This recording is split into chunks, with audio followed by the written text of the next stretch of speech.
You knew this was coming. Oh, hello. Don't you look familiar? I suppose you're here for a little bit of lyrical enlightenment, All right then, strap in. Welcome, weary traveler. You're new. I haven't seen you. You stand amidst the grandeur of Sumeru academia, a scholarly repository of knowledge and philosophy. Concoction and apocrypha are seldom to be seen here. Our word is official in a whirlwind of disciplines, enlightening the minds of the world and its citizens. You strike me likely as a person who's visiting, so might you find you're uncertain of ever fitting in? We're boffins in technology, with noggins for biology, but you've dropped into the college of the prof of atheology. The study of what was and is, their causes, and well, probably you'd think of it as history. Or Leo calls it that, but they call everything history. Everything about their great Rex Lapis too. Ugh, arrogant. That's what they are.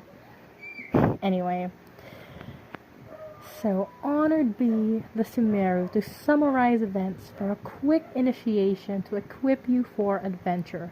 The mythic twists of nations, the intrigues and invasions, exquisitely relayed by a semi-certain mentor. I'll be honest, there's a lot of it.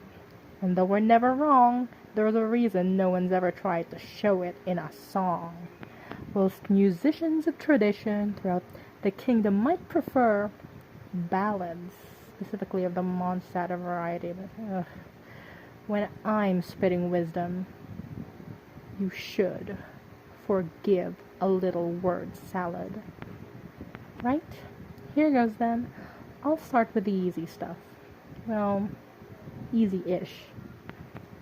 So, I'll take you through the basics, the most obvious of straight facts.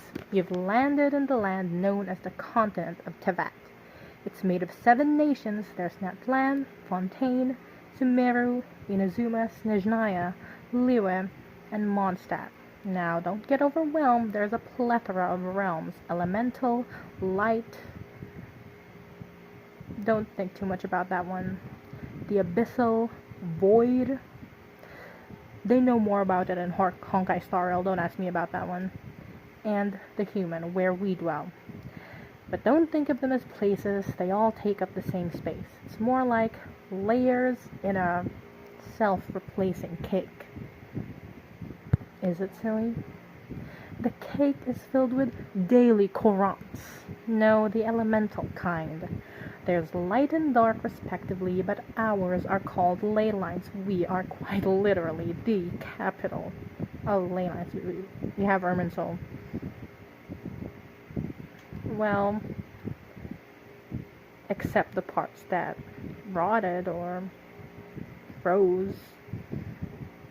Like magic streams of energy that carry all the memories of everyone that's ever been and all they've left behind. Perhaps I should have tackled this before we'd begun, but the human realm was helmed by the primordial one. I'd expect a god progenitor needs modern context first. Nah, this is too complex. I'll save it for the next verse. The Genshin dimension is pretty intense, filled with events too dense to mention. Now I don't mean to test your comprehension, but I think it's best you pay attention. If you fall from the stars for all sorts of fun travels before you can start, you've got lore to unravel. The Academia Encyclopedia is a crack source. Want to make an impact? You'll need a crash course. Right, you got all that? Good. How about a little ancient history? Okay, you asked for it.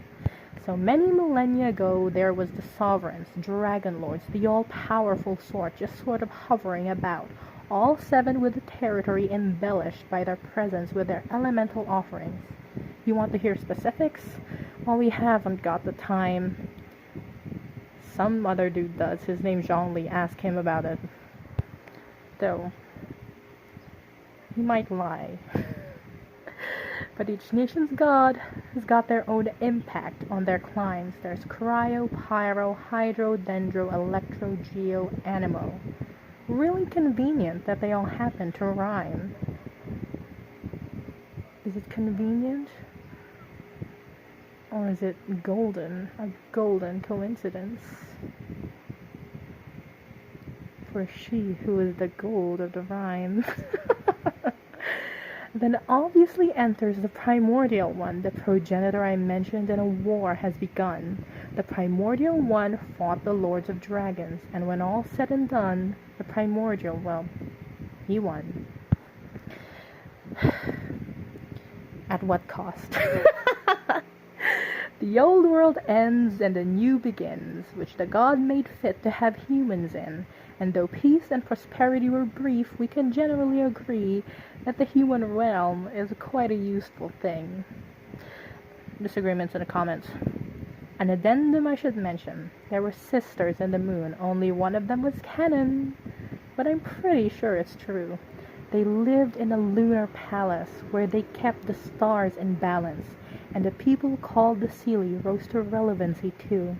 But that's beside the point. The fact is, we're all living happily. For several generations of what? Gods reside beside humanity, a great civilization, nations weaved into a tapestry of arts and innovation, and then the ancient calamity. You can't just call it an ancient calamity, it's the calamity of the first samsara, or was it one of the samsaras?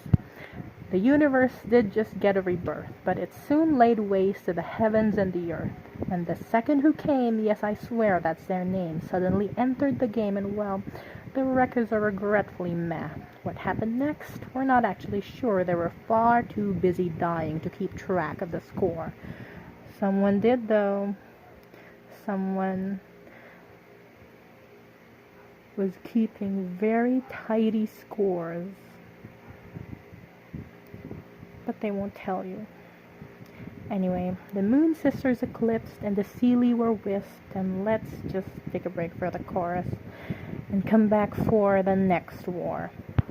The Genshin dimension is pretty intense, filled with events too dense to mention, and the sessions attempt to condense into this tense with all the questions. If you fall for the stars, for all sorts of fun travels, before you can start, you've got lore to unravel.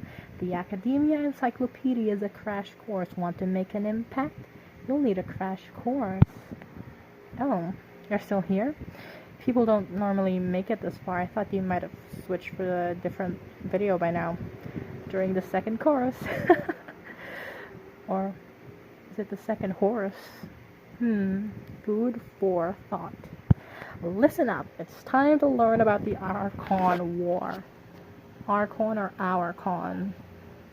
Whose war? How many wars? In Liyue, it was a lot like solo leveling. In Sumeru, it was a messy three-way divorce. When it started, again, we are not sure. Every single country had a different period and different combatants and different riffraff caught between. Stop calling the first one a calamity. That's the end of a samsara. Anyway, it happened, it was bad, and it lasted for varying lengths of centuries or millennia, depending on which nation you ask. For Mondstadt, well, they'll just tell you about the revolution against the Caribbean, and then they'll tell you about the revolution against the aristocracy. After that, things were mostly chill, except for them being harassed constantly by their very big northern neighbors. But in Liyue, it was, I said it before, it needs to be said again, it was more like if you've read Solo Leveling, you know what I'm talking about. That's what Zhongli tried to do, and that's why he's so messed up. The deities in Celestia, a region in the heavens, were honestly, I don't even know where Celestia is supposed to be these days. Those fuckers all hate me. The gods sit in their special chairs and sit and do whatever, dare to question who knew better and who gets to keep on resting there. 7 divine seats saw the heavens divided, each nation collide with those they used to ally with, as deities fight over that place in the sky that was never theirs, until they got a seating plan they could agree on, decided. And when chaos subsided and the seats were agreed, and those nations in flames had their new deities decreed, all 7 could then get on with an era of quote-unquote peace. Nope. There was also an 8th one hiding beneath their feet.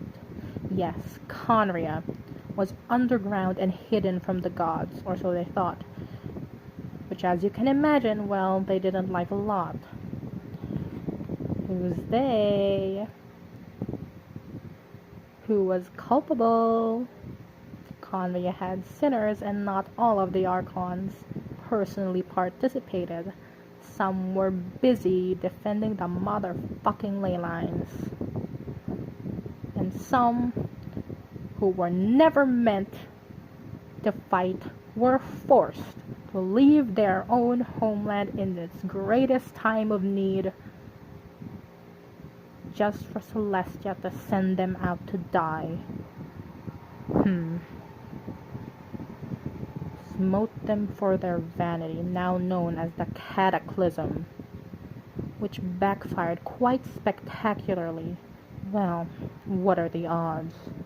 As they unleashed abyssal creatures, which was probably horrific.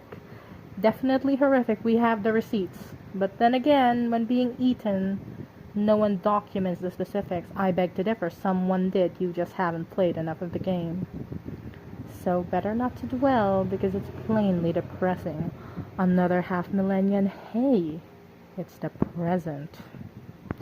The Genshin dimension is pretty intense, filled with events too dense to mention. Now I don't mean to test your comprehension, but I think it's best you pay attention.